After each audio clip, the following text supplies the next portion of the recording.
Сәлем достар, бүгін сіздерге Platonuspен жұмыс жасауды көрсетем.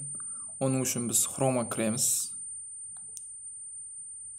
Кірген кезімізде Platonus тереміз. Platonus Yukuma KZ сайтына кіріп, сол жерден өзімізге сайт ыңғайлы болу үшін ПК режим таңдаймыз. Және өзіміздің пароль логинімізді тереміз. Қазір кіреді сайтқа. Дәл осылай шығады сайт. Соның ішінен тапсырмаларға кіреміз.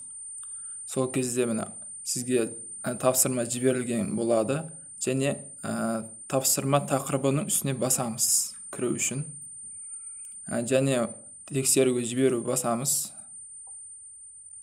Басқан кезімізде файлы деген загрузка тұрады. Және видеолар тұрады, тағы басқа фотолар, кейін файл жөнелтеміз тапсырма үшін.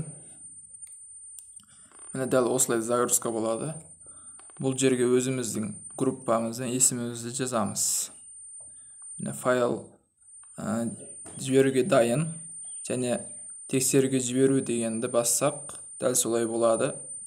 Сосын тапсырманы жүктеп алу үшін астында бекітілген файлдар тұрады. Сол файлдың үстін басамыз, дәл осылай шығады.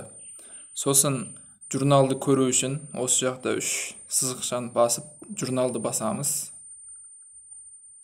Сол кезде дәл осылай журналдағы бағаларыңыз көрінеді, бассаңыз.